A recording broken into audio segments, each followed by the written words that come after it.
Paz, graça e misericórdia da parte de Deus, o nosso Pai, sejam multiplicados a cada um dos meus irmãos, em nome de Jesus. Amém? Agora um amém de crente. Amém? Irmãos, o título dessa pregação é Salvação, o meio para alcançar o propósito. A salvação é o meio para alcançar o propósito. E o texto que a gente vai ler inicialmente é Hebreus, capítulo 2, no verso 3. Como escaparemos nós se negligenciarmos tão grande salvação, a qual, tendo sido anunciada inicialmente pelo Senhor, foi-nos depois confirmada pelos que a ouviram? Como escaparemos nós se não atentarmos, se não prestarmos atenção? Como vamos escapar se a gente negligenciar essa tão grande salvação? Há uma tão grande salvação preparada por Deus. E não escaparemos se não prestarmos atenção a ela. Essa é a força que o tema tem. Uma salvação enorme, gigante, preparada pelo Senhor, à disposição da gente. Bom, a salvação é o único meio pelo qual um pecador pode alcançar o propósito eterno de Deus. O único meio. A salvação é o meio para alcançar o propósito. Então, se você tem um propósito e você quer atingi-lo, você precisa de um meio. E sem a salvação, o propósito de Deus não se cumpre. A salvação, então, está bem no centro do propósito eterno, no sentido de cumpri-lo. O propósito eterno de Deus é tríplice.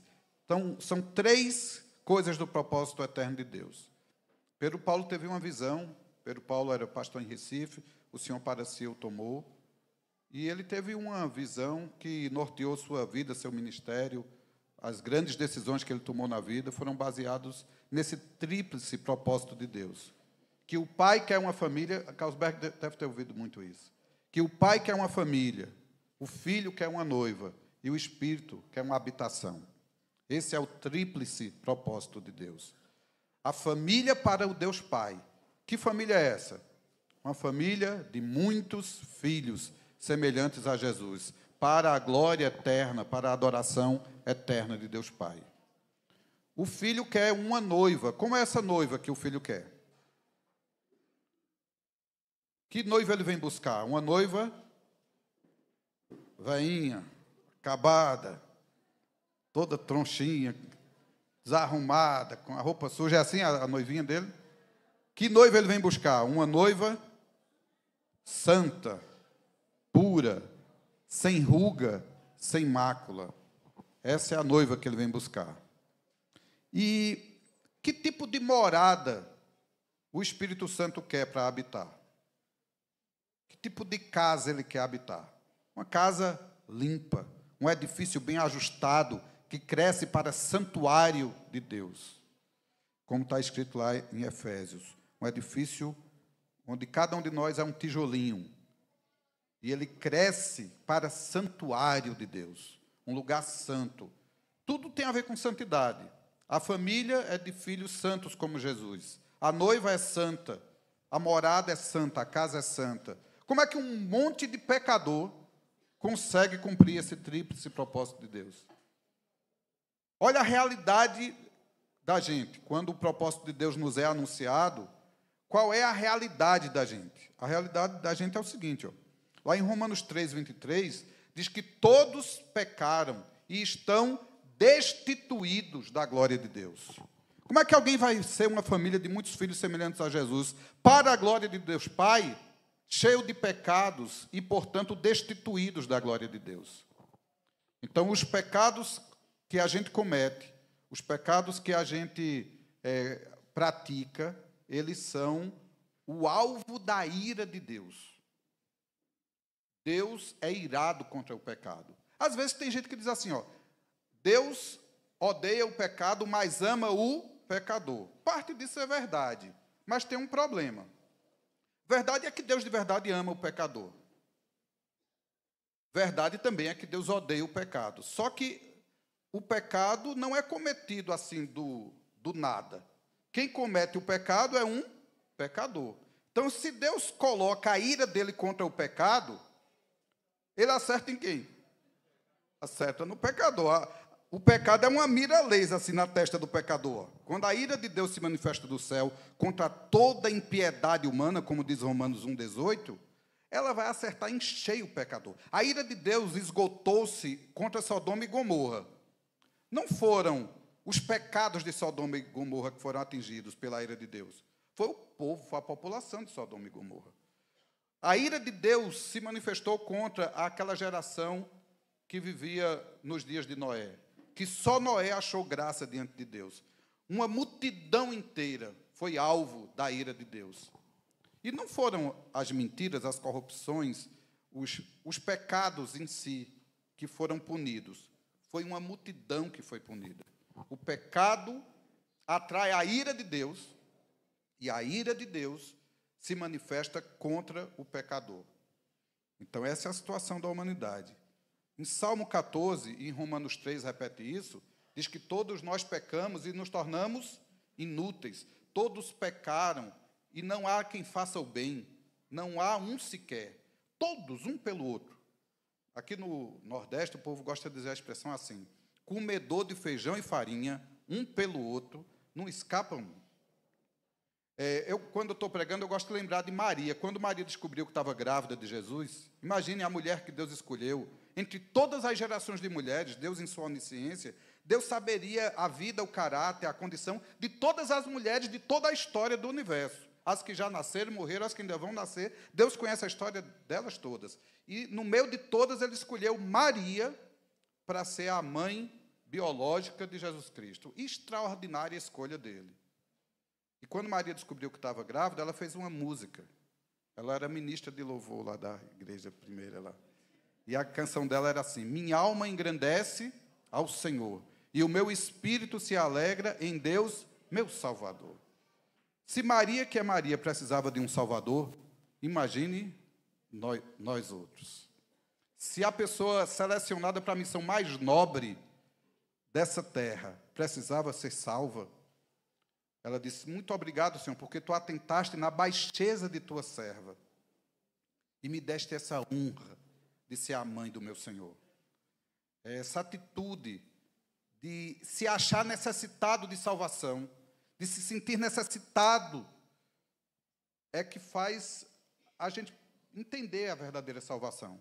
Jesus disse assim: um médico não serve para gente bom, um médico só serve para gente doente. Porque o Filho do Homem veio buscar e salvar o que estava perdido. Então, é essa condição de perdição que nos torna candidatos à salvação. Quem é que vai ser salvo? Quem está perdido. E quem está perdido porque os pecados o condenaram. A Bíblia diz que sobre nós atua a lei do pecado e da morte, em Romanos 8:2. Diz que tem uma lei atuando sobre os nossos membros que nos puxa para pecar. O pecado, a gente comete o pecado, e não é assim um ato falho, assim, eita, pequei sem querer. A gente peca porque a gente gosta de pecar. Porque o pecado habita em nossos membros. Porque existe uma coisa que tem força e fascínio sobre nós. É a carne. A carne exerce um fascínio contra o pecado. Uma pessoa que fofoca, ela está falando mal do pecado dos outros, e ela está até se dizendo: mas que coisa feia, tu viu o que ela fez? Mas no fundo, a carne do fofoqueiro gosta daquilo. Gosta de saber detalhe. A carne da gente. E o fofoqueiro tem o maledicente, que é o que fala coisa, e tem um amigo meu inventou uma palavra. Eu tenho um amigo que é filósofo, poeta, profeta, e ele gosta de inventar palavras. Ele disse que do mesmo jeito que existe o maledicente, que é o que fala coisas, existe o ouvidicente, que é o que escuta. Só existe o ladrão porque existe alguém para comprar o roubo dele, né? A gente chamava antigamente do estujão, né? Tem o ladrão e tem o receptador. Quem alimenta o crime da maledicência é o ouvinte. E sabe por quê? Mesmo depois que você escuta, diz assim: misericórdia. Não diz isso não, mas escutou até o fim. Né? A carne da gente gosta de pecar, gosta de coisa ruim, gosta do que não presta. Mesmo a gente recriminando, alguma coisa dentro de nós dá vontade de rir, dá um tipo de... Aí, ao mesmo tempo, o pecado é muito ruim, porque a gente é vítima dele. Daqui a pouco aquilo cai sobre nós.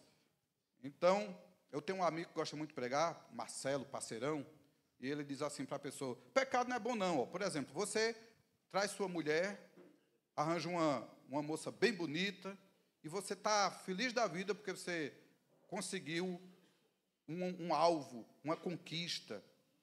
Então, você está achando que o adultério é bom quando você está cometendo. Aí, depois, sua mulher arranja um homem bonitão e traz você. Aí, a história muda. Aquele pecado que você estava se gabando para os amigos por ter cometido ele, agora você está se lamentando por ter sido vítima dele. Então, o pecado, ele dá um tipo de coisa boa para um e destrói outro. Quando a gente peca, a gente faz tudo diferente do propósito para o que a gente foi criado. E, infelizmente, a natureza humana é pecaminosa.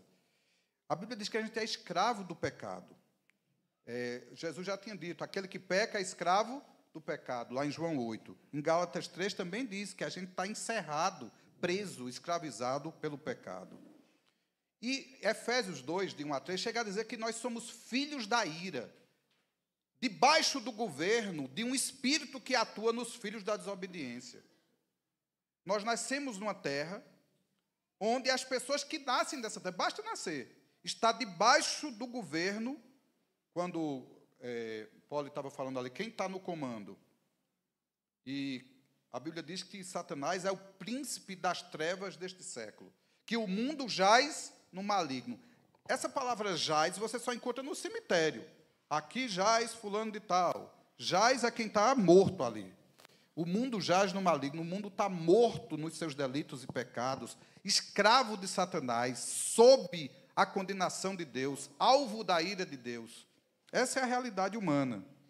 A Bíblia diz em Romanos 11, 32, que Deus encerrou a todos debaixo do pecado, debaixo da desobediência. Todos. Não escapou um.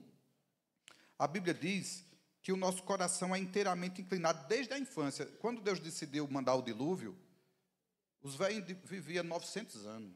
A idade média ali, a expectativa de vida era 900 anos. E Deus disse assim, esses meninos são ruins desde pequeno. Coabitará o meu espírito com eles para sempre. Eu vou destruir na terra o homem que criei e vou destruir também o animal terrestre. O dilúvio não foi para destruir só gente, não. Foi para destruir bicho.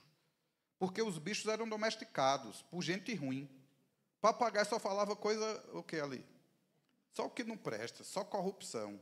Cachorro treinado para maltratar, para caçar. Um velho pedófilo com 900 anos, meu amigo, qualquer velho de 200 era um brotinho para ele. Né? Era uma maldade de geração em geração sendo divulgada. Era uma corrupção que só crescia. E o Espírito de Deus cogitando. O Espírito Santo de Deus gerando consciência. Isso está errado. E ninguém mudava. Todo menino era levado. Toda mulher era ruim. Todo homem era safado. A terra estava cheia de corrupção. E os bichos que eles treinaram, imagine um gavião, uma águia, um macaco ladrão. Imagine que Deus condenou todo o continente terrestre. Só escapou a família de Noé e um casal de cada bichinho que Deus mandou entrar na arca e dos animais cerimoniais limpos, 7 pares, 7 casais. E Deus encerrou aquela geração de gente por causa da corrupção. Aquela ira de Deus que se manifestou sobre a terra no dilúvio continua sobre a terra. E a Bíblia diz assim, que quando o Filho do Homem estiver para voltar, o povo vai estar igual ao povo dos dias de Noé e dos dias de Ló. Aquela população igual de Sodoma e Gomorra, igual às cidades do tempo de Gênesis 6, é mais ou menos a realidade que o mundo está quando Jesus voltar. Jesus chegou a dizer assim, quando o Filho do Homem voltar, ele achará porventura fé na terra. Para os judeus em Jerusalém, Jesus disse, ó geração perversa e incrédula, até quando vos sofrerei? A incredulidade é um dos pecados mais terríveis. Os homens não acreditam em Deus. Os homens preferem acreditar em qualquer coisa. adorar qualquer coisa. A Bíblia diz que eles trocaram a imagem do Deus visível, Deus Todo-Poderoso, o Criador, para adorar a criatura. Fui comprar água no tambor, ali perto da casa de Beguinha, e quando parei o carro, estava enchendo de água mineral ali, os garrafões, uma casa com a porta entreaberta, tinha um oratóriozinho cheio de ídolos. Tinha ali imagem de Nosso Senhor, Nossa Senhora, Padre Inciso, Frei Damião. No meio daqueles bichinhos tudinho, tinha, sabe quem ali? Cássio Cunha Lima. Para quem é de fora, foi o prefeito de Campina Grande, governador. Ele estava mesmo no meio. Uma foto dele quando ele era jovem. E os outros bichinhos parece que estavam tudo em função dele ali, né? Então, a gente passa a idolatrar. Imagine, meu, no mesmo lugar onde alguém está idolatrando, Nossa Senhora está idolatrando Cássio Cunha Lima, no mesmo pé de igualdade, a espécie humana, ela gosta de idolatrar. Idolatrar o jogador de futebol, o cantor, né? Idolatrar a gente, idolatrar a religião, idolatrar a igreja. Aí se abusa de uma igreja, aí aparece outra. Aí fica abusado das igrejas, tudo, aí aparece uma igreja sem nome. Essa que é boa, a idolatra é essa. Aí dá a moléstia do mesmo jeito. A idolatria é tirar Deus do único lugar devido para ser adorado e colocar qualquer outra pessoa, qualquer outra coisa, até mesmo de Deus, até uma coisa boa.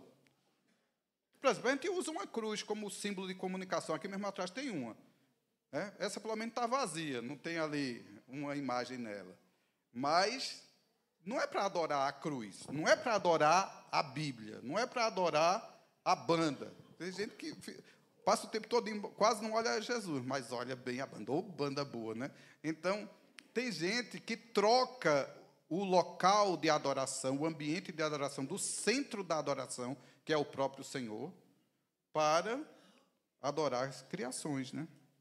Em Jeremias 17:9, diz que o coração do homem é enganoso, desesperadamente corrupto. Isso não é o coração da humanidade como um todo, não. Eu tenho que pensar assim, meu coração é enganoso. Eu não posso decidir, arbitrar sobre a minha vida a partir do meu coração, das minhas ideias, como se eu fosse a resposta, a referência, a última Coca-Cola do deserto, ou Pepsi, para quem prefere, né? Gente, a Bíblia diz que o salário do pecado é a morte, em Romanos 3:23. Ao homem está ordenado morrer uma só vez, e depois da morte, o juízo.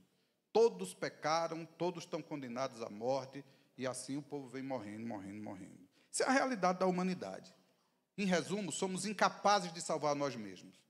Somos incapazes de produzir uma boa obra que compense uma má obra.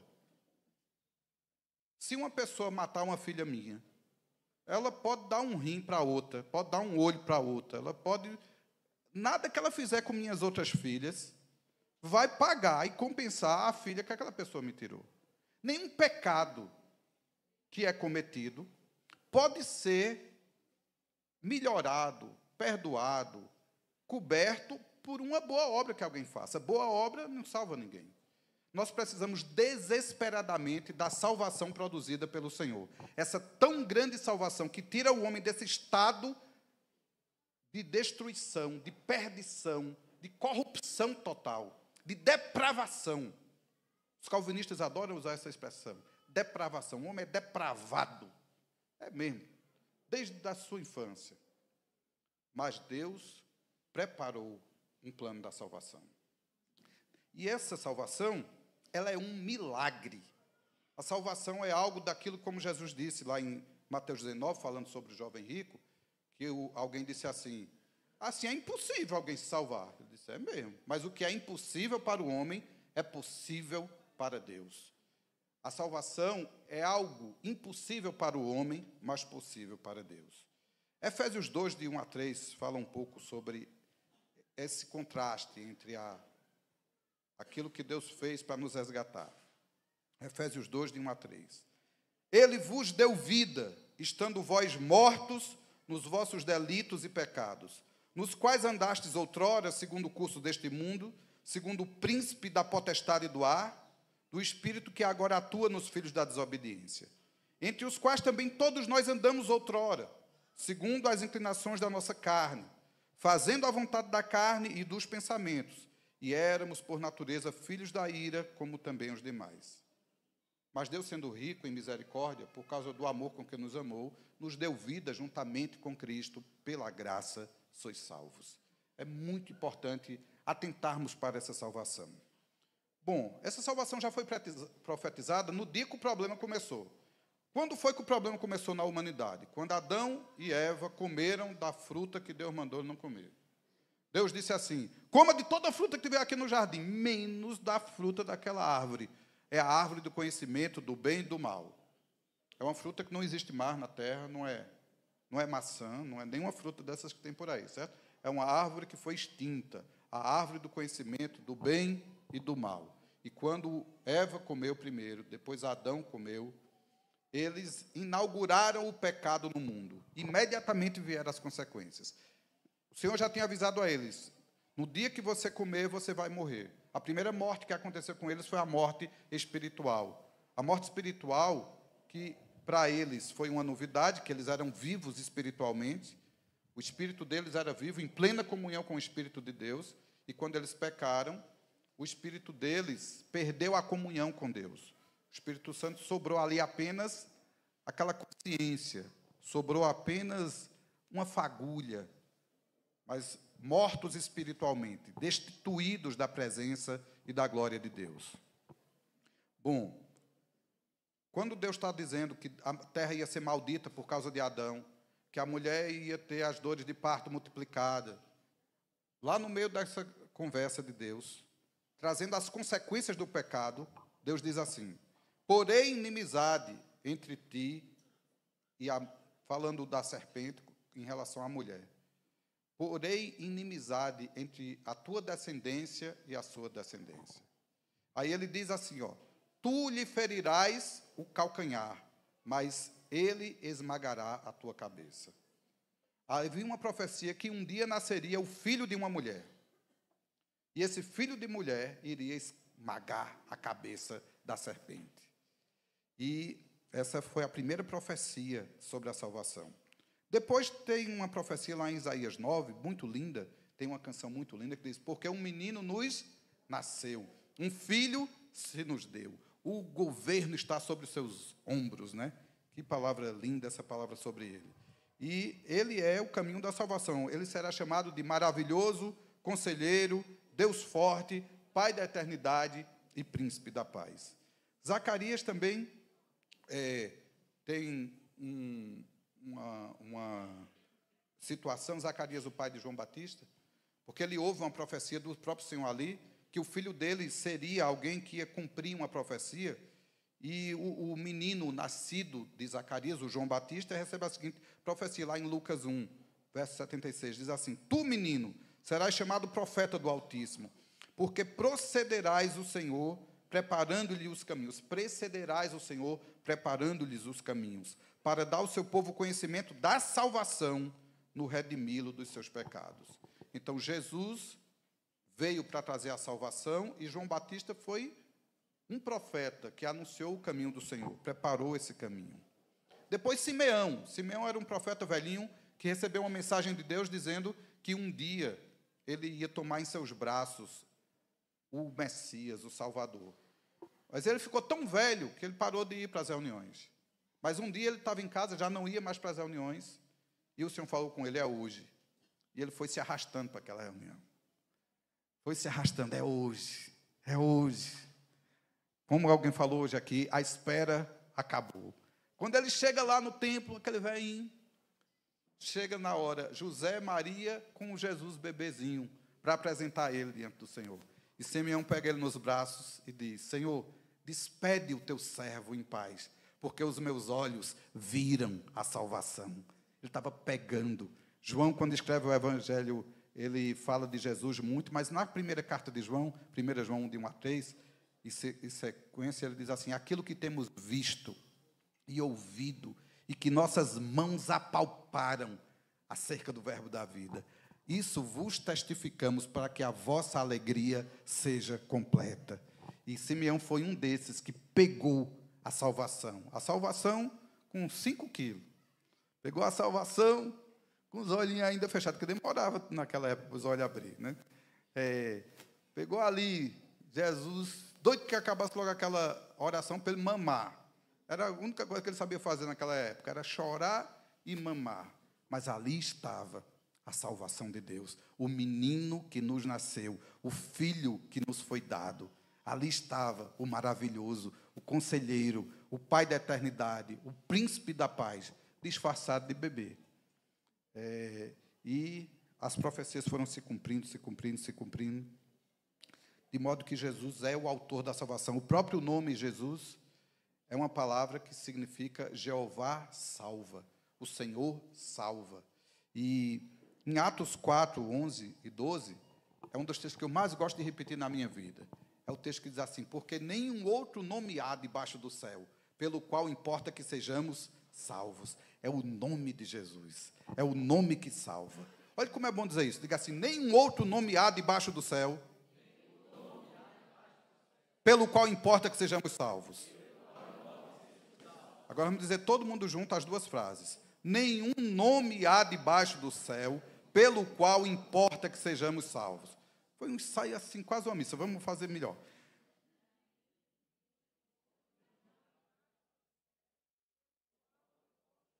Todo mundo junto. Nenhum nome há debaixo do céu, pelo qual importa que sejamos salvos. Está aqui para Jesus voltar, a gente aprende esse, bem bonitinho. Hebreus 5, 8, 9 diz assim, que embora Jesus sendo filho, ele aprendeu a obediência pelas coisas que padeceu, que sofreu. E havendo sido consumado, tornou-se a causa de eterna salvação para aqueles que lhe obedecem. Jesus é a causa da salvação. Isso é mais fácil de dizer, diga comigo. Jesus é a causa da salvação. Amém. Por isso que a gente gosta de dizer uma frase que quase todo mundo diz assim: só Jesus salva. Só Jesus salva. Não há salvação fora de Jesus. Não há um método alternativo, não tem um atalho, só tem um caminho. Jesus disse: eu sou o caminho, a verdade e a vida, e ninguém vem ao Pai senão por mim. João 14, 6. Só se chega ao Pai por meio de Jesus. Jesus é a única ponte que une o homem a Deus. Jesus é a única ligação, a única esperança, é o único mediador. Há um só Deus e um único mediador entre Deus e os homens, Jesus Cristo, homem. Irmãos, aqui tem uma coisa curiosa. Quem ouve pregações na internet, ouve muito as pessoas falando uma expressão que diz assim, monergismo e sinergismo. Monergismo é uma expressão grega, que significa um só trabalhou. E sinergismo quer dizer dois ou mais trabalharam em conjunto. Ergo é trabalho e mono é um e sim é união, tá? Então, quem trabalha pela salvação? Quem faz a força pela salvação? Pelo que a gente viu aqui, essa grande força está na mão de Jesus. Ele até dá ordens e orientações para a gente. E ele nos coloca como cooperadores nesse processo. Mas força mesmo para salvar, só quem tem é ele. É como um cara que chega assim, num helicóptero, com uma corda, treinado para isso, escadazinha de cordas ali, o cara é vítima de um naufrágio, e o cara chega ali e diz, me dá a tua mão. Aí aquele povo que está morrendo, se afogando ali, levanta a mão, aí o cara segura na mão dele, depois enlaça ele numa corda, puxa, se amarra nele ali e sobe no helicóptero. Quem foi que salvou? Foi aquele bombeiro, aquele especialista no resgate, com a força daquele helicóptero. Aquela mãozinha que o cara fez é suficiente para salvar ele? Se ele estivesse levantando a mão ali, sozinho dentro da água, ele se salvaria? A salvação demandou todo aquele trabalho do helicóptero, do piloto, do resgatador, daquela corda. Aquela mão cooperou, porque o cara disse, levante a mão, ele levantou e foi ali que ele foi puxado. Do mesmo jeito, as poucas coisas que Deus nos dá para a gente fazer, elas são muito pequenas para nos salvar e elas jamais nos salvaria sozinhos, mas elas existem. E Deus nos colocou responsabilidade nelas, e Deus disse, eu vou lhe salvar se. E esse se que Deus coloca é uma condição que Ele dá. Condição para nós. Aquilo não dá força nenhuma para salvar ninguém. Mas é condição. Se você não fizer, você está desobedecendo o Salvador. Imagina, então, que o cara chega lá com um helicóptero e o cara diz, vou nada, mano. Eu quero ser salvo por isso, não. Se você quiser me salve de outro jeito. Então, o Salvador, é Ele quem tem as condições de salvar. É Ele quem tem as regras de como é a salvação. É Ele que decide como é que Ele vai fazer. Então, Jesus Cristo é o Senhor e o Salvador. Ele veio para salvar, mas Ele diz, eu vou salvar você. Quer ser salvo? Quero. Então, faça isso, faça isso, faça isso, faça isso. Então, eu só serei salvo se eu crer no que Ele está dizendo e fizer isso, isso e isso que Ele mandou. E a gente vai ver o que foi que Ele mandou. Tá? Se eu digo, não, quem salva é você, se vire, eu vou aqui continuar a vida de pecador, vou pecar, se você quiser me salvar, me salve. Tem gente que vive a salvação assim. Gente que se entrega ao pecado e diz, se Deus me escolheu, me predestinou para eu ser salvo, Ele vai me salvar. Tem gente que tem uma ideia meio estúpida assim. E ele desobedece às ordens que o Senhor está dando a ele, a fim de salvá-lo. Quer se salvar, tem um caminho largo ali, aquele que conduz para a perdição. Sai dele, vem para o estreito. Entra pela porta estreita. Porque larga é a porta e espaçoso o caminho que conduz à perdição. Mas estreita é a porta e apertado o caminho que conduz para a vida. Anda no caminho estreito. Quem está dizendo isso? O Salvador. Eu não posso pretender ser salvo andando no caminho largo. E o Senhor não disse assim, eu vou tirar você do caminho largo, pela minha graça, eu vou tirar você e colocar no meu caminho estreito. Deus está dizendo, Jesus, o Deus encarnado que veio para salvar, está dando um comando. Saia do caminho largo, entre pela porta estreita, ande pelo caminho apertado, e você terá vida. Então, nós não podemos desprezar os comandos do Salvador nesse quesito da salvação. Então, vamos ver algumas das coisas, primeiro, que Jesus fez para nos salvar. Alguém já falou e cantou aqui, antes da fundação do mundo. Alguém já proclamou isso aqui hoje. Antes da fundação do mundo. Deus já pensava em você. Você nem existia ainda. Antes da fundação do mundo. Mais de 6.000 anos para trás, milhares e milhares de anos para trás, Deus já sabia que você existia. Deus já sonhava com você. Deus já tinha um projeto para você. Deus já queria você para ser família dele, para ser noiva de Jesus, para ser habitação do Espírito. Deus já tinha um propósito para você. E Deus não é menino. Deus não é besta. Deus sabe de tudo. Deus também já sabia que você ia pecar. Deus já sabia que você ia atrapalhar tudo. Deus já sabia que você ia ser totalmente incapaz de cumprir esse propósito dele. Mas Ele não desistiu de você. Aí Deus proveu a salvação. E tem um versículo lá em Apocalipse 13:8 que diz que Ele é o Cordeiro de Deus, que foi morto antes da fundação do mundo. Ou seja, Ele se dispôs a pagar o preço da salvação e já produziu o livro da vida do Cordeiro, porque Ele sabe tudo. Ele já sabia que Ele queria você, Ele já sabia que você ia pecar, e Ele já sabia que Ele ia morrer na cruz por você. Então, Ele morreu na cruz por pecados que naquela época não tinha nem nome. Pornografia na internet. Eu fiz um contatinho no Tinder. Naquela época não existia nada disso e Jesus já estava morrendo por essas coisas ali. Jesus morreu na cruz por pecados que nem sequer existia. Nudes, Jesus morreu, até nudes ele ficou na cruz. Morreu envergonhado, sofreu, padeceu pelos seus pecados. Pecados que nem sequer se nomeavam naquela época. Antes da fundação do mundo, o Senhor já sabia. A gente se surpreende com os pecados que aparecem. Todo tipo de...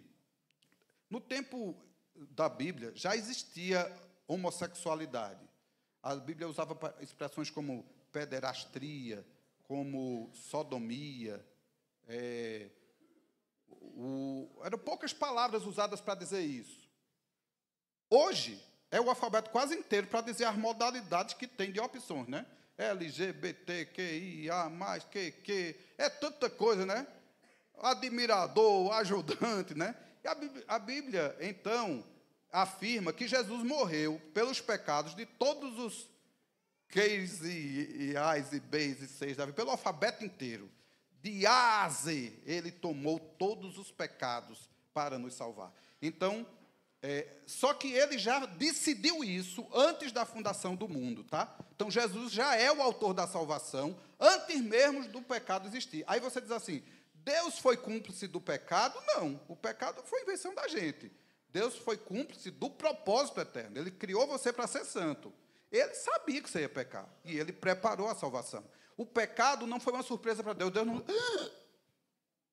Caramba, eles pecaram, eu não acredito. E agora o que a gente faz? A salvação não foi inventada depois que o homem pecou. Deus já sabia que o homem ia pecar. E Deus já providenciou a salvação.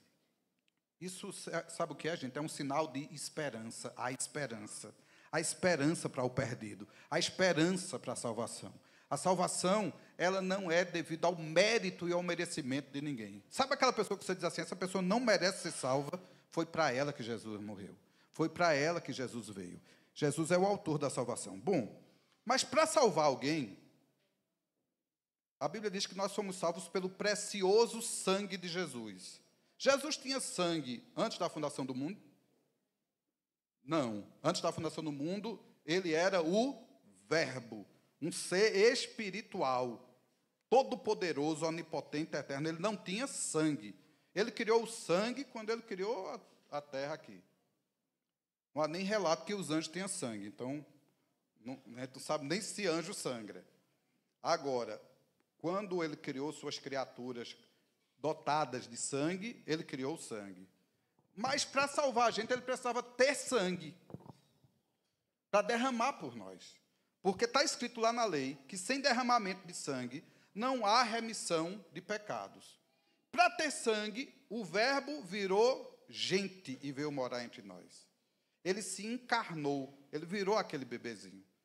E a Bíblia diz lá em Romanos 8, 2 e 3, que ele se fez em semelhança de carne pecaminosa. Ele venceu o pecado, não foi com corpo de anjo. Ele venceu o pecado com corpo de pecador, com tentação de pecador. A Bíblia diz que ele foi tentado em todas as coisas, a nossa semelhança. Os impulsos hormonais que a gente tem, ele tinha. Gente, tem aqui as crianças já saíram, tem uns adolescentes aqui no meio. Ser adolescente não é fácil, não. Quando eu virei adolescente, a primeira coisa que eu comecei a achar estranho foi que o meu peitinho começou a crescer. E eu não sabia o que era aquilo. A puberdade, eu não sabia. Ninguém tinha me explicado o que era. Eu fiquei desesperado com aquilo. Né? Aí um amigo meu me explicou. Disse, isso aí é queijo, tu tem que tirar. Eu apertei tanto que quase sangra, sem saber o que era aquilo. E aquilo era só a ação dos hormônios da puberdade. Eu não sabia o que era. Né? Fui pego de surpresa. Um dia Jesus andou pelas ruas ali da Galiléia com os peitinhos durinhos, né? Aquilo dói, a camisa bate, dói, né? Aí fica com vergonha, que o homem não nasceu para ter peito, né? Aí fica naquele momento, aquele peitinho assim. Dói, gente, aquilo. É sofrimento. Eu não sabia encarar aquilo. Jesus passou por isso. Aí começou a vir uma tentação, tão esquisita na minha cabeça, né? Então, quando eu era criança, menina, para mim, era minhas inimigas. Menina vivia para entarengar, né? O pior apelido que eu tinha na época que eu era criança era chamar um menino de mulherzinha. Queria matar um menino e chamasse de mulherzinha. Então, a gente vivia aquela guerrinha dos sexos que a criança tinha, né? A superioridade de um e de outro e tal. Bom, eu tinha umas vizinhas que era pinga-fogo. Aí, vira essa adolescência, aquelas meninas pareciam aquele gato quando passa na frente de um galeto, assando. Então, Marquinhos está assando ali os galetos, aí passa assim uns gatos olhando assim, né? Então, em algum momento, começou a vir tentação e pensamento na minha cabeça que eu não sabia nem que existia. A Bíblia diz que Jesus foi tentado em tudo. Em tudo. E você acha que o diabo poupou as tentações? Que o diabo mandou qualquer pessoa ir tentar Jesus? O tipo de assédio que ele sofreu na infância, na adolescência, na juventude, no ministério. Quantas vezes quiseram prendê-lo, quantas vezes traíram ele. Jesus foi vítima de todo tipo de safadeza humana. Ele foi vítima, ele foi tentado. Na cruz, judiaram tanto dele, como a gente diz, né? O que foi que ele disse ali na cruz? Pai, perdoa-lhes, porque eles não sabem o que estão fazendo. Sabe por que Jesus se santificou? A Bíblia diz assim, Pai, por causa deles eu me santifico. Jesus precisava ser santo. Uma vez Chuchu pregou sobre isso aqui. Chuchu leu todos os versículos do Velho Testamento sobre o Cordeiro da Páscoa. E o cordeiro da Páscoa tinha que ser sem defeito, um cordeiro sem mancha. Não podia nem amarrar o cordeiro de corda, para não ficar a marca da corda. E Jesus foi esse cordeiro. João Batista anunciou ele, assim, quando ele ia passando, João Batista disse aos discípulos: eis o cordeiro de Deus que tira o pecado do mundo. E Jesus foi um cordeiro santo, imaculado, um cordeiro sem mácula, puro.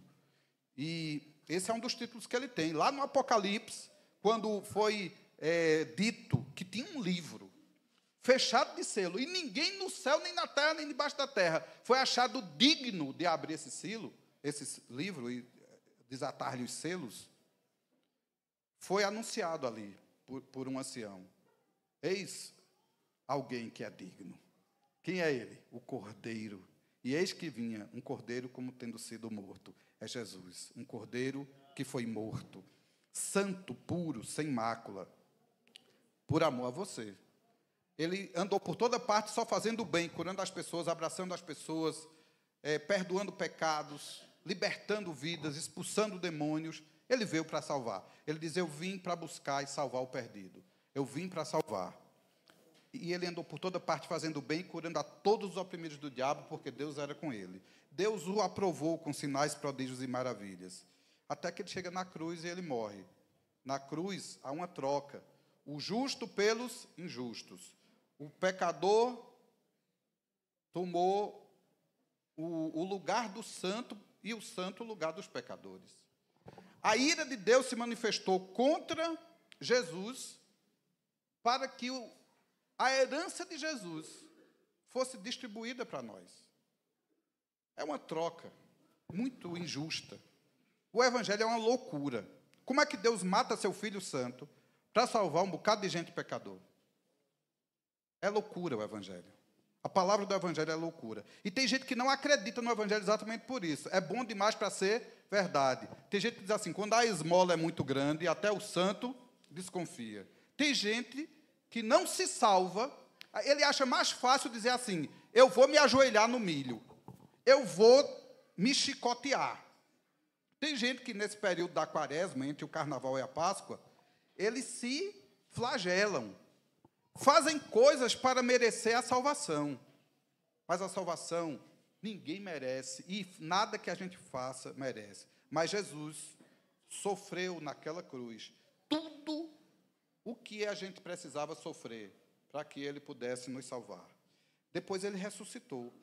E a ressurreição de Jesus tem tudo a ver com a salvação, porque a Bíblia diz, lá em 1 Coríntios 15, que se Jesus não tivesse ressuscitado, a fé da gente era vã. Que se Jesus não tivesse ressuscitado, e se a ressurreição não existisse, não servia para nada a nossa fé. Se não existisse a ressurreição, a gente poderia fazer assim: comamos e bebamos, porque amanhã morreremos e morreu, acabou. Mas não é assim. Jesus ressuscitou. E com Jesus há a esperança da vida eterna. Jesus ressuscitou e nós vamos ressuscitar com Ele. Jesus ressuscitou e essa é a garantia da nossa própria ressurreição no último dia. E quando Jesus ressuscitou, Ele foi exaltado. Imagine a cena, Jesus voltando para o Pai. E aquela voz se ouviu no céu: levantai, ó portas, as vossas cabeças. Levantai-vos, ó entradas eternas, para que entre o Rei da Glória. E alguém perguntou: quem é este Rei da Glória? O Senhor dos Exércitos, o Senhor poderoso, o Senhor forte, poderoso nas batalhas. Venceu uma multidão de demônios, uma multidão de pecados. Ele venceu a morte, ele ressuscitou e recebeu agora o nome que está acima de todo nome. Pelo que também Deus o exaltou sobremaneira e lhe deu o nome que está acima de todo nome, para que ao nome de Jesus se dobre todo o joelho nos céus, na terra e debaixo da terra, e toda língua confesse que Jesus Cristo é o Senhor, para a glória de Deus Pai.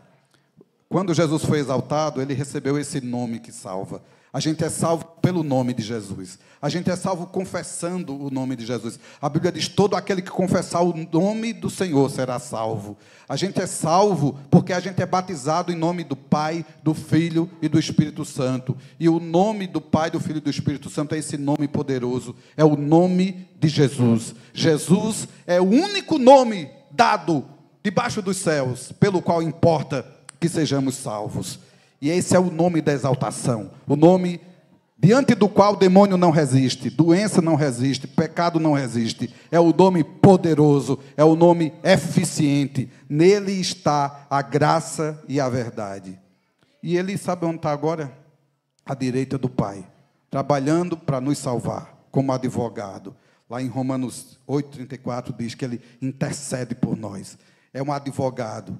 Lá em 1 João 2,1 diz assim: filhinhos, essas coisas vos escrevi para que não pequeis. Mas se alguém pecar, temos um advogado diante dos céus. Ele é a propiciação pelos nossos pecados. E não somente pelos nossos, mas pelos de todo mundo. Tem esperança. Teu filho está pecando, tem esperança, tem um Salvador, tem um advogado diante do Pai. Está difícil, está doendo, está sofrendo, tem esperança, tem um Salvador, tem um resgatador, tem alguém clamando de dia e de noite diante do Pai. Pai, salva ele, perdoa ele que ele não sabe o que faz. Vem socorrer, vem, Senhor. O Espírito Santo vai lá, convence, gera arrependimento.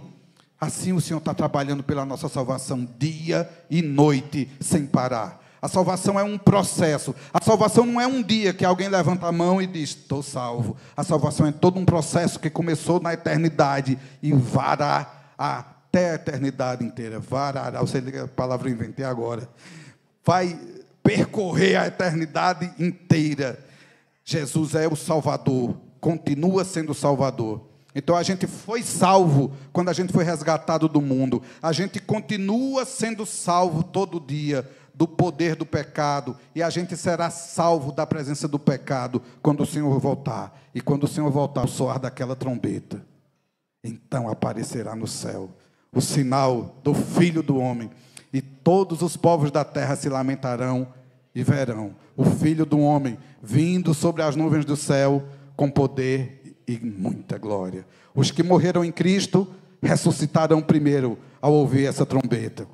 Juntos nos ares com os anjos que vieram todos com o Senhor virá num cavalo branco, o Senhor virá vitorioso, na sua coxa está escrita: Rei dos reis e Senhor dos senhores, vestido com um manto tinto de sangue, com esse sangue que nos comprou, que nos salvou, que nos lavou.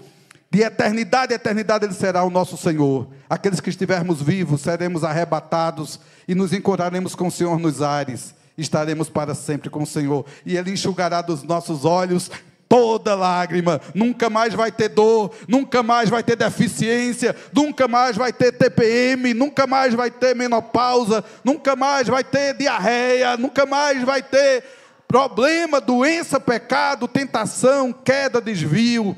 Ele estará conosco para sempre. O Deus e os homens estarão tabernaculados juntos por toda a eternidade. Naquela cidade não vai precisar de sol. O rosto de Jesus vai iluminar a cidade. Ali é o lugar da esperança. O lugar onde a gente vai andar sobre um mar de vidro. O lugar onde a gente vai ver o trono do Todo-Poderoso exaltado para sempre. E adoraremos para sempre o Senhor. Que grande salvação o Senhor preparou para nós. E é nisso que se baseia o Evangelho. O Evangelho, a Bíblia diz em Romanos 1,16, eu não me envergonho do Evangelho, porque o Evangelho é o poder de Deus para a salvação de todo aquele que crê. A gente pode correr os 4 cantos dizendo: Jesus salva, tem esperança, Jesus veio para salvar, tem jeito. E o que eu devo fazer para ser salvo? A primeira coisa que eu quero dizer está em Romanos 10, 9. Agora eu chorei, nem meu óculos presta, nem sem óculos eu vejo, vamos lá. Mas ainda bem que eu sei uma coisa ou outra. Romanos 1,16 diz assim: pois eu não me envergonho do Evangelho. E em Romanos 10, 9 e 10 diz assim: se com tua boca confessares Jesus como Senhor, e em teu coração creres que Deus o ressuscitou dos mortos, serás salvo. Por esse texto, para ser salvo, precisa fazer o quê? Confessar Jesus diante dos homens, confessar com a boca. Diga aqui comigo: Jesus é o Senhor da minha vida. Isso é parte da salvação. Todo aquele que invocar o nome do Senhor será salvo. Tem uns irmãos que eu gosto muito deles. Eles dizem umas coisas meio atrapalhadas, mas eles dizem uma coisa bonita, que eles dizem assim: ó Senhor Jesus. Ó, como é bom dizer isso. Diga assim: ó Senhor Jesus. Senhor Jesus. Senhor Jesus. Senhor Jesus. Está difícil, invoca o nome do Senhor. Está doendo, invoca o nome do Senhor. Está sofrendo, invoca o nome do Senhor. E todo aquele que invocar o nome do Senhor será salvo. Isso serve para todas as etapas da salvação. Não é apenas um segundo, um momento, uma vez que eu disse. Isso é um hábito, isso é um contínuo. Eu preciso invocar o nome do Senhor. Mas não é só invocar o nome do Senhor, eu preciso crer que o Senhor ressuscitou dentre os mortos. Quem aqui crê que Jesus ressuscitou dos mortos? Diga, Jesus ressuscitou. Eu creio. Jesus ressuscitou. Isso faz parte da salvação. Bom, com o coração se crê para a justiça, com a boca se confessa a respeito da salvação. Em Romanos 10, 13, também diz isso, que todo aquele que invocar o nome do Senhor será salvo. Em Marcos 16, 16, diz outra coisa. Quem crê e for batizado será salvo. Por esse texto, para eu ser salvo, eu preciso o quê? Crer e ser batizado. O batismo é ser colocado em Cristo. Quem salva? Que elemento do batismo salva? Cristo. Porque ser batizado é ser colocado em Cristo. Quando eu vi isso nas primeiras vezes, um amigo meu gostava de fazer o seguinte desenho. Faz de conta, Luciano, vem até mais aqui, relembrar o tempo antigo. Faz de conta que isso aqui sou eu, e onde o Luciano está ali é Deus. E aqui é o homem querendo chegar até Deus. Mas é difícil. Ele termina se perdendo e caindo. Vamos fazer um pouco mais de força, uma penitênciazinha a mais. Vamos tentar chegar até Deus. É difícil. Mas aí Jesus veio, e eu vou simbolizar Jesus por essa Bíblia. O batismo é quando o homem é colocado em Cristo. Então, imagine que eu agora fui colocado em Cristo. Agora não vivo mais eu. Agora, Cristo vive em mim e eu nele. Agora, chega. Agora chega. Agora é possível. Aquilo que era impossível, tornou-se possível. O batismo salva porque o batismo me coloca em Cristo. Não é quem batiza, não é a água, é Jesus. É o nome de Jesus. E a gente é batizado no nome de Jesus. E lá em Atos 22, 16, mistura as coisas tudinho, que quando Ananias vai batizar Paulo, dá uma bronca nele. Que fazia 3 dias que ele tinha se convertido, mas não tinha se batizado. Mas não tinha encontrado nenhum irmão. Ele foi, se converteu ao se deparar com o Senhor na estrada de Damasco. E quando Ananias chega lá, Ananias, quando o Senhor mandou ele ir, ele ficou com medo. Ele disse, não vou nada. Aquele cara está perseguindo a igreja. Disse, vai que eu estou mandando. Aí ele foi. Chegou lá, olha para Paulo, com as pernas tremendo, mas com boca de profeta, disse, por que te detens? Por que está demorando? Levanta-te e recebe o batismo. Lava os teus pecados, invocando o nome do Senhor. Então, na hora que a gente é batizado no nome de Jesus, invocando o nome do Senhor. E isso faz parte da salvação. Quem foi batizado já em Cristo? Amém. Você foi batizado naquele que salva. E quem não foi batizado ainda, deixe de ser besta, venha para essa festa, né? Não perca mais tempo, né? O que você está esperando? Venha para Jesus, venha correndo para os braços dele, venha ser colocado nele, venha invocar o nome do Senhor, venha junto conosco fazer parte dessa família. Bom, outra coisa que a palavra de Deus fala é sobre a porta do reino. Jesus disse, eu sou a porta. Quem entrar por mim será salvo. Então, Jesus é a porta. Porta é um símbolo que fala do começo. Se eu pegar assim, Deus tem um alvo lá na frente, que a gente seja tudo santo e viva eternamente para a glória de Deus, junto com Jesus, semelhança dele, sendo a habitação do Espírito, noiva do Cordeiro e a família do Pai. Como é que isso vai acontecer? Por meio de Jesus. Jesus é o caminho para chegar lá. E Jesus é a porta para chegar lá. Nessa figura, porta, caminho e alvo, o meu alvo é Cristo. O caminho é Cristo. A porta é Cristo. A porta é o começo. O caminho é o processo. O alvo é o fim. Porta, caminho e alvo. Jesus está em todas as etapas. Eu sozinho eu não passo pela porta. Eu sozinho eu não caminho. Eu sozinho não chego no alvo. Jesus está conosco em todo o processo. A porta é o começo, é o início. E os mandamentos que estão logo no início são 5. O primeiro é isso que a gente já falou de crer. Tenha fé, creia. O segundo é a convicção de pecados. Porque uma pessoa que não tem convicção de pecados, ela não busca a salvação. Quem não se sente doente não vai no médico. Só vai no médico quando o negócio aperta. Quando o remédio de casa não deu mais jeito, está se desidratando, corre no médico para tomar um soro. Só vai para o médico quem se sente doente. Só vai procurar a salvação quem se sente pecador, quem tem convicção de pecados. Então, uma das obras do Espírito Santo é convencer o homem do pecado, da justiça e do juízo.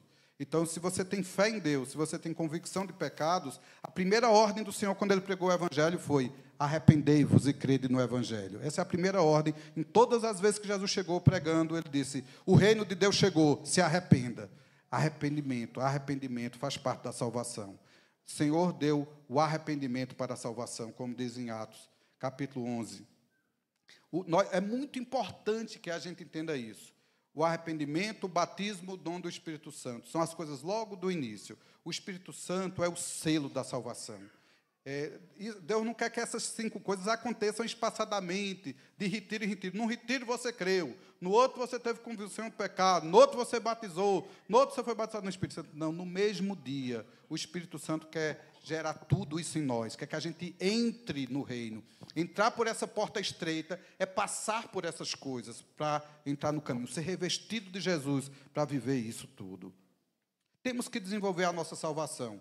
A Bíblia diz lá em Filipenses 2, 12 e 13, vou ler esse é muito importante, diz assim, Filipenses 2, 12 e 13, assim, pois, amados meus, como sempre obedecestes, não só na minha presença, porém muito mais agora na minha ausência, desenvolver a vossa salvação com temor e tremor, porque Deus é quem efetua em vós tanto querer como realizar, segundo a sua boa vontade. Esse texto é maravilhoso, porque diz assim, é Deus quem efetua. Olhando só essa parte do versículo, diz, é Deus quem está trabalhando. Mas o outro diz, desenvolver a vossa salvação. Então, Deus te deu algo e você precisa desenvolver. Deus te deu algo e deu uma ordem, desenvolva. Desenvolva. Vou dar um exemplo bem simples. Você pede paciência a Deus, sabe o que Deus te dá? Uma fila, um problema, um filho de entender. Você repete, ele não entende, repete, ele não entende, repete, ele não entende de novo. Aí você, mas Deus, por que você não me pediu paciência? Aí alguém ouviu uma pregação dessa, nunca mais que eu peço paciência a Deus. Mas pede para ser igual a Jesus. Você diz assim, Senhor, eu quero ser como tu, até canta, eu quero ser como tu. E Jesus é paciente, manso e humilde. E Jesus aprendeu essa paciência pelas coisas que sofreu. Então, quando você chega aqui e diz, Jesus, eu quero ser como tu, pode se preparar. No outro dia vai vir à escola. Ele matricula na escola do sofrimento, do deserto. Mas você vai sair dali igual a Jesus, para a glória de Deus Pai. Santo, paciente, humilde. Aí, quando o euzinho da gente vai crescendo de novo, o Senhor arranja um anjo bom de rasteira. Tem uns anjos capoeiristas, bem, que chega, derruba a gente ligeiro, né? E ali no pó, com a boca no pó, humilde, sofrendo, quebrantado, a gente se humilha diante da face do Todo-Poderoso, invoca o nome do Senhor e Ele nos ergue, nos levanta, nos restaura, nos renova. E assim a gente vai viver nessa luta até Jesus voltar, para acabar com essa brincadeira. Até Jesus voltar, seremos tentados, provados, aborrecidos, vai aparecer todo tipo de novidade para nos tirar do alvo, mas Ele vai nos dar perseverança. Nós vamos perseverar até o fim. Hebreus 2, de 1 a 3, fala dessa tão grande salvação, que a gente precisa se apegar. Só que eu queria dar um destaque para a primeira parte do texto. A gente já leu no início a tão grande salvação. No 1 diz assim, por esta razão importa que nos apeguemos com mais firmezas às verdades ouvidas. Gente, à medida que o tempo vai passando, que as tentações vão aumentando, que o mundo vai piorando, se apegue com mais firmeza às verdades ouvidas. Satanás vai fazer de tudo para dar minha avó chamava assim, um faniquito, uma coceira no ouvido, uma vontade de ouvir uma coisa diferente. Aí, gente, nós temos um mundo cheio de coach, de pregador, de autoajuda. Nós não estamos precisando de autoajuda, nós estamos precisando da ajuda do alto, da ajuda e do socorro que vem do Senhor, e não de palavras para enrolar a gente, para iludir a gente, para fazer a gente ficar adormecido com as coisas dessa terra. Nós precisamos nos apegar a essa palavra da salvação. O que é verdadeiramente que importa. Lá em 1 Pedro 2, de 1 a 3, diz assim, que a gente deve se despojar de maldade, do dolo, da hipocrisia, das invejas, de toda sorte de maledicência, e desejar ardentemente, como crianças recém-nascidas, o genuíno leite espiritual, para que por ele seja dado o crescimento para a salvação. Olha isso, gente. Para ser salvo, precisa de crescer. A gente é salvo não só num único ato na porta do reino, a gente é salvo no meio do processo até o fim. A gente foi salvo, está sendo salvo e vai ser salvo. A gente não pode entender a salvação como um processo que eu tive num dia lá da minha vida e que eu guardo ali numa gaveta. Eu preciso da salvação todo dia, eu preciso do Salvador todo dia, eu preciso da redenção todo dia, eu preciso lembrar da ressurreição de Cristo todo dia, eu preciso dos elementos da graça atuando todo dia, eu preciso invocar o nome do Senhor todo dia, eu preciso declarar: Jesus, Tu és o Senhor da minha vida. Não são só palavras, porque só palavras, Jesus disse assim: muitos naquele dia me dirão: Senhor, Senhor, em Teu nome fizemos isso e aquilo. E o Senhor vai olhar para eles e vai dizer assim: vem cá, eu te conheço. Apartai-vos de mim, vós que praticais a... Não é praticando a iniquidade e invocando o nome do Senhor religiosamente. É invocando o nome do Senhor para nos livrar da iniquidade, para nos apartar da iniquidade e para nos achegar a Deus. Eu tenho que me apartar da iniquidade e me achegar a Ele, a pedra viva, a pedra que salva. A fé que converte é a fé que santifica. A fé da porta é a fé do caminho e é a fé que vai me conduzir ao alvo.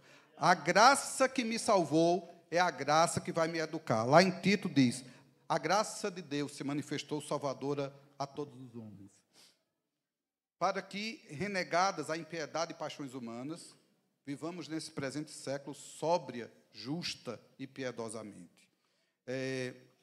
Precisamos perseverar até o fim. Em Mateus 10, 22, diz: quem perseverar até o fim será salvo. Quer ser salvo? Persevera até o fim. Persevera no caminho. Esse caminho estreito é o único que salva. Se você entrou no caminho estreito e pulou de lá para o largo, não tem salvação no largo, só tem no estreito. Só quem salva é Jesus. Jesus nunca vai sair dali. Jesus estará sempre disponível para te salvar, mas você tem que continuar em Jesus para ser salvo. Se Ele é o único que salva. A salvação não foi uma coisa que Deus disse assim: ó, toma, meu filho, agora é seu. E você pode fazer o que com ela? Não. A salvação nunca saiu de Jesus, a salvação está nele. Enquanto você estiver nele, você está salvo, pode se sentir garantido. Tire os olhos de Jesus, tire o pé do caminho estreito, que você está perdido.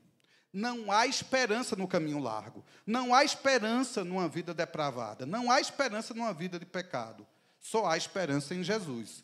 Aí a gente comete erros. Como a gente falou: filhinhos, não pequeis, se porém pecar, temos um advogado, recorre à graça, pede perdão, confessa, deixa e alcança a misericórdia.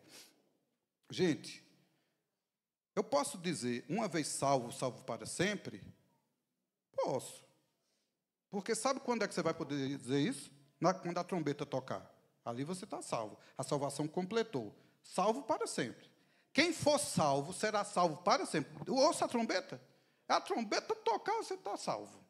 Até lá, a gente vai ter que se manter no caminho, sendo tentado todo dia para sair.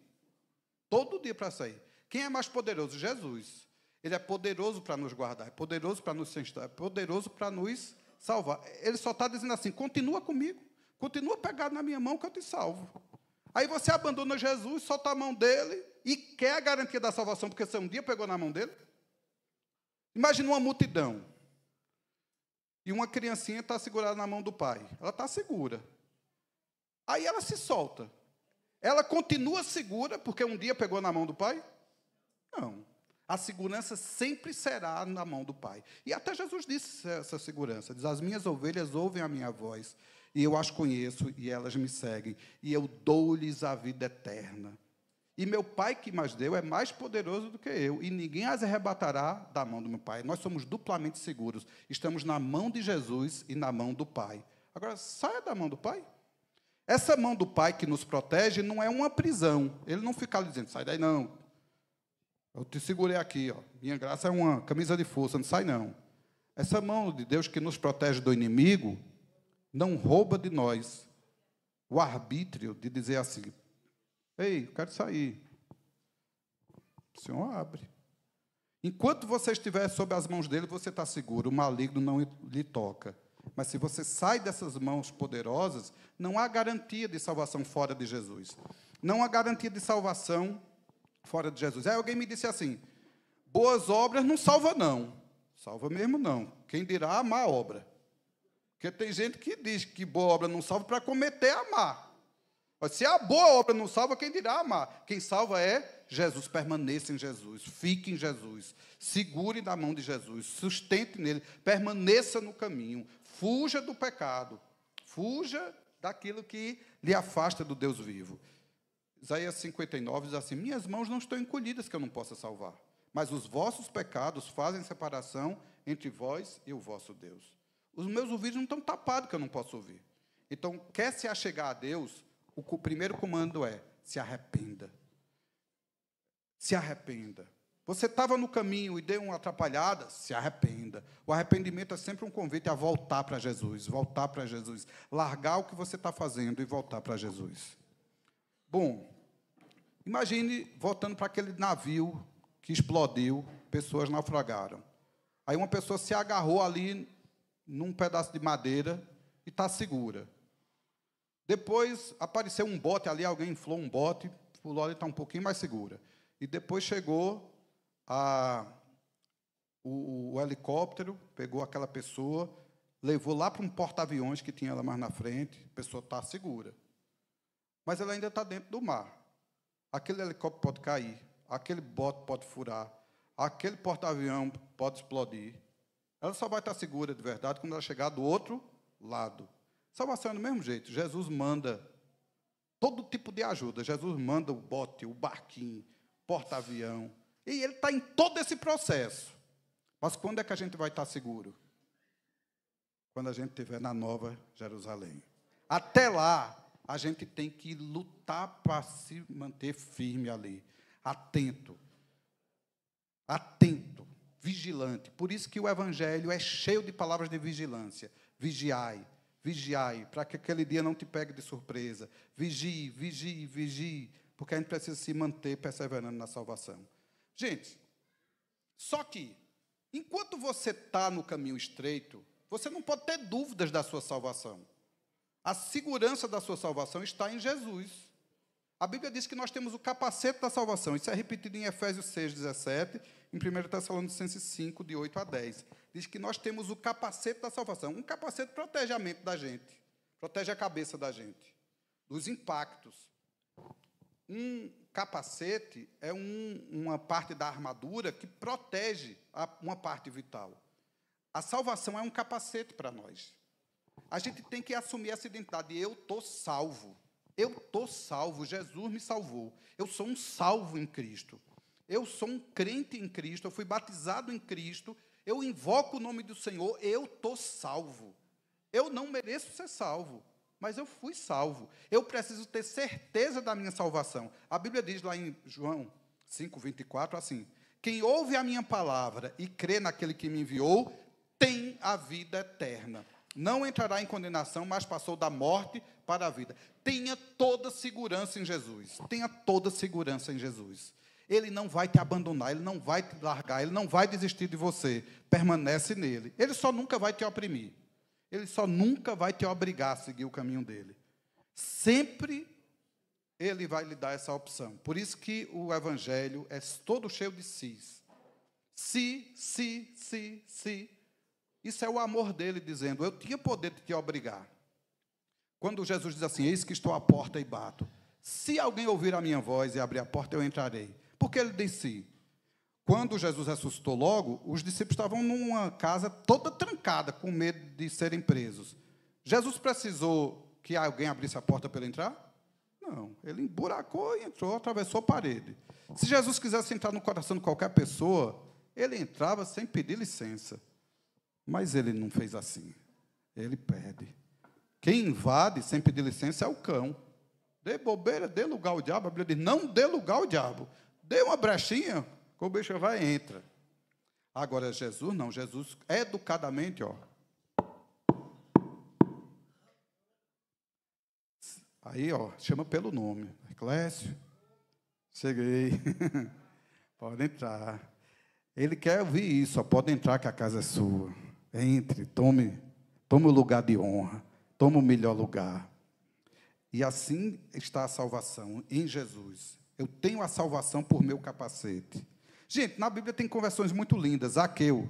Jesus chegou na casa de Zaqueu. História mais linda. Zaqueu, hoje eu vou jantar na sua casa. A Bíblia não conta que Jesus fez sermão nenhum lá. Pode ter feito, mas não conta. Só diz que ele comeu com Zaqueu. Quando Jesus foi saindo da casa, Zaqueu disse assim: hoje entrou a salvação nessa casa. E eu vou vender tudo que eu tenho.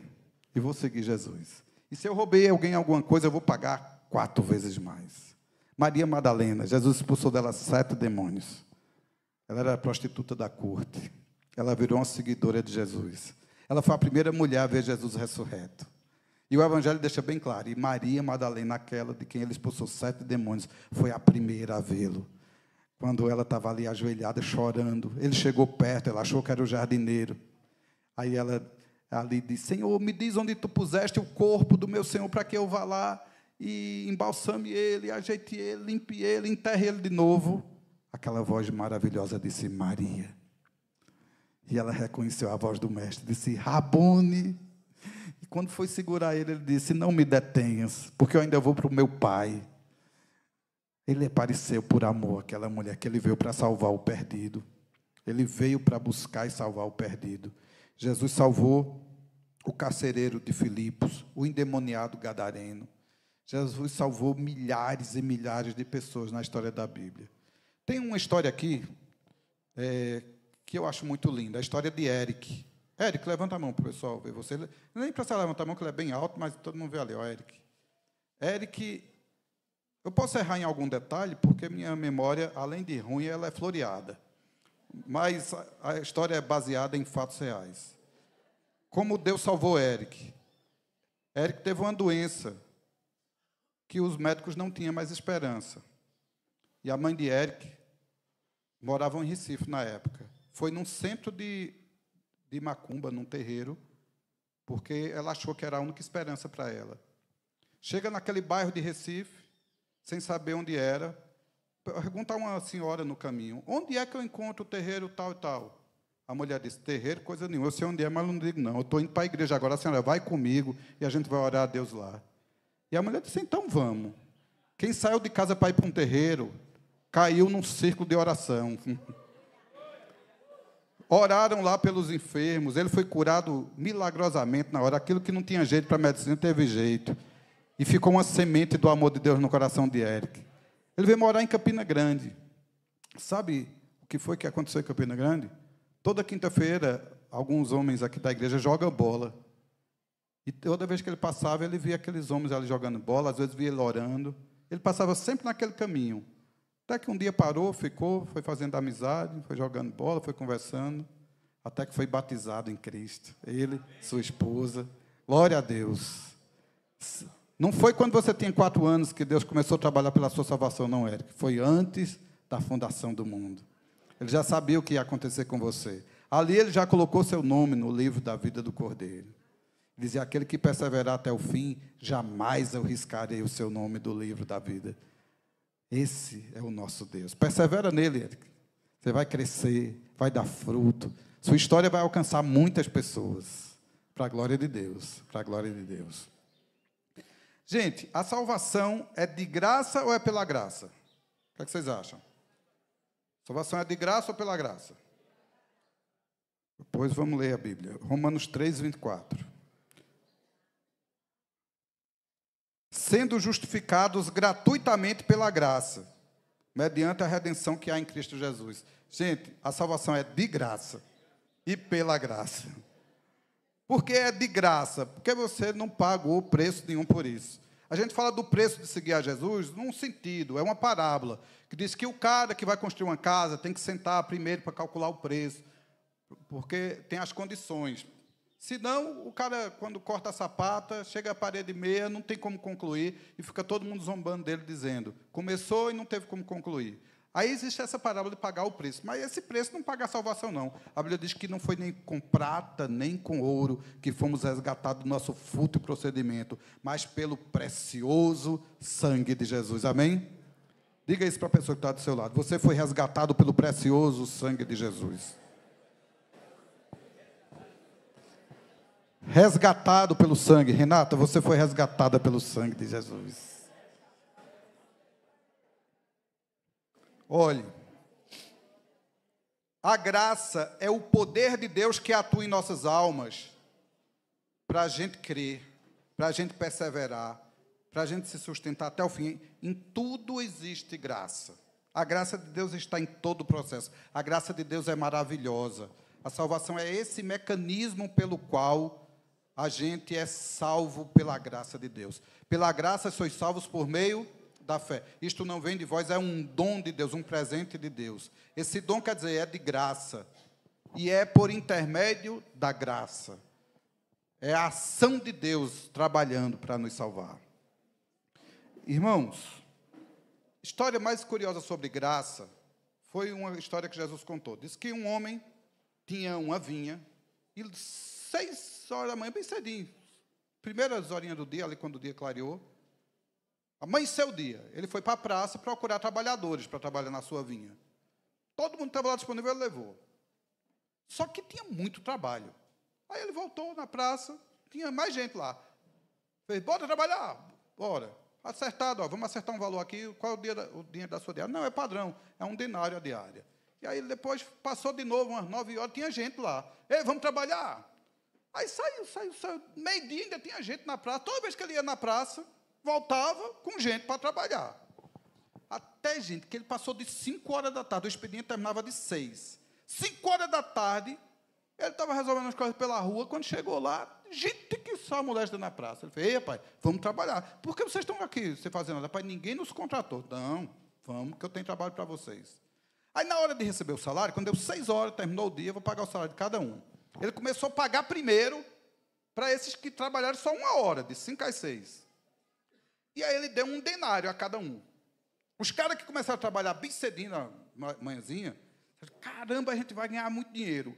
Se ele está pagando 1 denário a hora, eu trabalhei 12 horas, vou ganhar 12 denários, eu trabalho o dinheiro de 12 dias. E aí ele saiu e pagou 1 denário a todo mundo. Até quem começou primeiro. Aí os caras começaram a chiar, né?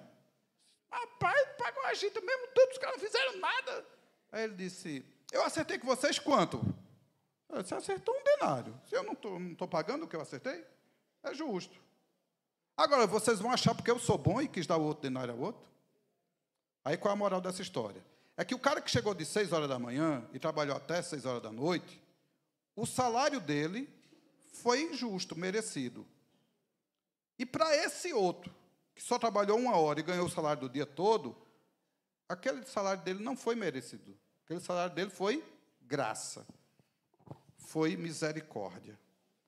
Aquele salário dele foi bondade do Senhor. Então, pelos nossos atos de justiça, a gente merecia a vida eterna? A gente merecia estar assentado com Cristo nas regiões celestiais? Nós somos esses trabalhadores da última hora. É gente que não valia 1 denário. Mas o Senhor pagou por nós. O Senhor nos chamou. O Senhor pagou para nós esse preço. Por isso, nós precisamos ter uma atitude de muita gratidão e de muita alegria. Para encerrar com isso, essa deixa, eu queria ler Lucas 10, de 17 a 20. Em Lucas 10, o Senhor mandou os discípulos saírem por todo canto, curando enfermos, expulsando demônio, pregando o evangelho, e depois eles voltaram para dar o testemunho. Como eles voltaram? Então regressaram os 70, possuídos de alegria, dizendo, Senhor, os próprios demônios se submetem pelo teu nome. Mas ele lhes disse, eu via Satanás caindo do céu como um relâmpago. Eis aí, vos dei autoridade para pisar de serpentes e escorpiões, e sobre todo o poder do inimigo, e nada absolutamente vos causará dano. Não obstante, alegrai-vos não porque o Espírito se submete a vocês, e sim porque o vosso nome está arrolado nos céus. Amém? Não se alegre pelas coisas que Deus faz através de você, não. Deus vai usar vocês para fazer tantas coisas. Deus vai usar vocês para amar, para abençoar, para perdoar. Alguém vai ser salvo por intermédio da sua pregação. Se alegre, porque o seu nome está escrito no livro da vida. Eu só mereço o lago de fogo e enxofre. mas meu nome foi arrolado num livro nos céus. E um dia eu ouvi aquela bendita voz dizendo: seja bem-vindo, bendito do meu Pai. Isso tem que me tomar de alegria, é a alegria da salvação. O rei Davi, quando pecou, estava destruído, e ele faz uma oração no Salmo 51, dizendo: Senhor, restitui-me a alegria da salvação. Um salvo é alguém alegre. Isso tem que nos deixar alegre. E aí eu volto para a história de Vó Sara, uma senhorinha que André e Sueli conheceram em Moçambique. E ela vivia muito só, porque todos os parentes dela tinham morrido. Ela vivia tão só que às vezes ela adoecia e não tinha quem desse um copo d'água a ela, ela ficava na cama. Outro dia teve uma cobra no quarto dela, no lugarzinho que ela vivia, e ela nem podia descer da cama, nem tinha ninguém para ajudá-la. Ela ficou ali até aquela cobra ir embora. Uma história de muita solidão, de muita solidão. Com lepra, já não tinha mais os dedos, nem andava mais, se arrastava. Essa parte eu vi, quando a gente foi visitá-la. Ela não tinha pegadas, ela tinha um rastro. Ela só se arrastava. Ela cozinhava numa árvore, a uns 50 metros da casa dela. Debaixo da árvore era a cozinha dela. A casa dela era só um lugar para ela dormir. E os irmãos pregaram o evangelho para ela, batizaram ela. E depois chegou a notícia para nós que um irmão moçambicano que ia lá ajudá-la, que foi quem nos apresentou a ela, chegou lá depois do batismo dela.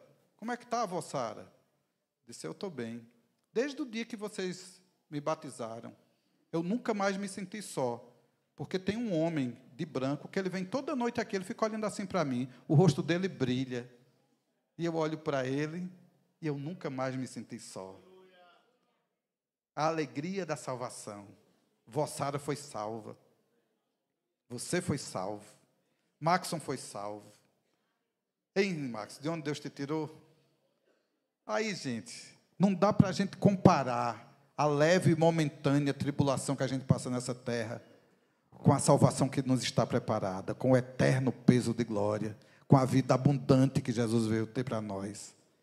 A gente não pode desmaiar, desanimar, se desesperar face às angústias desse tempo, dessa terra. Vivemos dias difíceis. E eu vou lhe dar uma notícia: vai piorar. Mas a nossa esperança está em Deus. A nossa esperança está nos céus, de onde aguardamos o nosso Salvador. E Ele virá. Ele virá. Ele virá em breve, trazendo a salvação em suas asas. E nele nós esperamos, e nele nós cremos, e nele nós exultamos. Ainda que por breve tempo soframos, nós nos alegramos. Nós nos alegramos. Uma vez Jesus disse a Tomé: Tomé, você está crendo porque me viu, mas eu te digo, bem-aventurados os que não viram e creram. Então, gente, existe um milagre na ausência do milagre. É muito bom se alegrar com os sinais visíveis de Deus. Eu já tive numa reunião como essa, e de repente um som como de um vento impetuoso e veemente tomou aquele lugar. Sem ninguém chamar, os músicos chegaram e começou um louvor ali, todo mundo caiu no chão, menos o Beguinha, que ele se ajoelhou assim, disse: ninguém vai me derrubar aqui. Mas foi uma atmosfera ali de um derramar da graça de Deus. Tem gente que já viu milagres impressionantes assim ao vivo, e tem gente que recebe de Deus prosperidades e coisas materiais. E é bom quando Deus mostra seu poder e nos dá presentes. Mas alguns de nós só recebe não. Espere. Agora não. Fala comigo, Senhor. Silêncio. Me cura, Senhor. Piora. Abre a porta, Senhor. Fecha. Mas bem-aventurado aquele que não viu e creu. Aquele que não viu o milagre e continuou crendo. Aquele que não viu a cura e continuou crendo. Aquele que não viu o sinal, mas continuou crendo. Aquele que não viu prosperidade. Passou por essa terra em pobreza.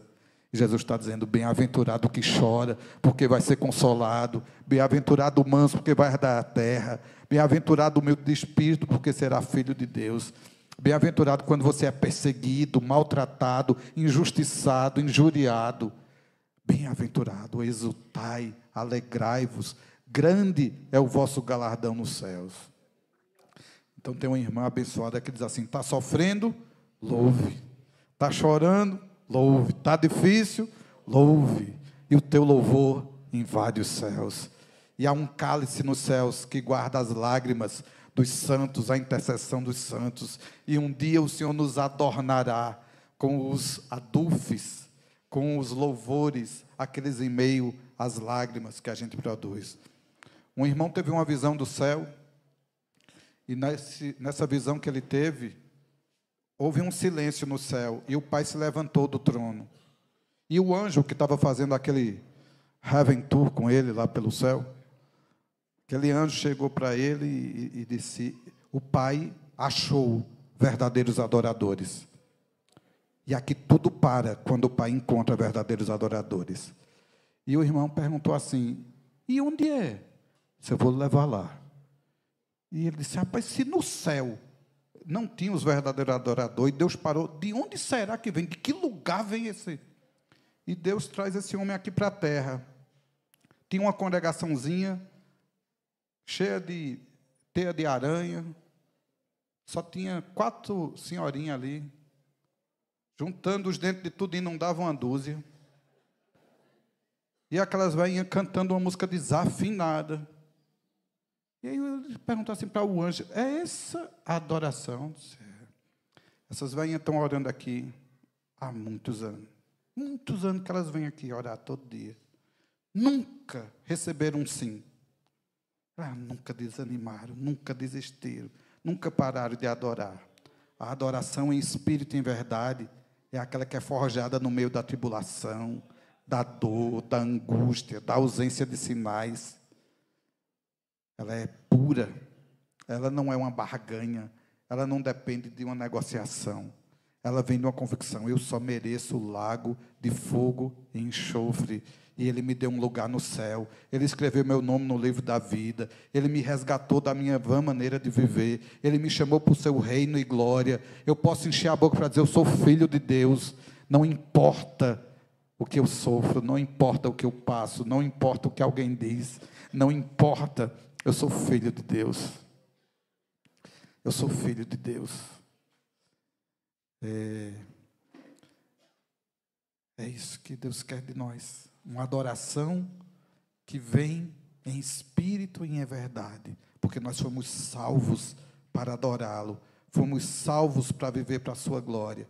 Fomos salvos para sermos achados em Cristo. E em Cristo nossa salvação. Esse é um tema que não dá para esquecer. Jamais seremos uma família de muitos filhos semelhantes a Jesus, sem lembrar da salvação. Que nós fomos salvos, estamos sendo salvos, precisamos ser salvos todo dia. E essa salvação há de se completar no dia glorioso do Senhor. Precisamos amar esse dia, o dia que o Senhor virá.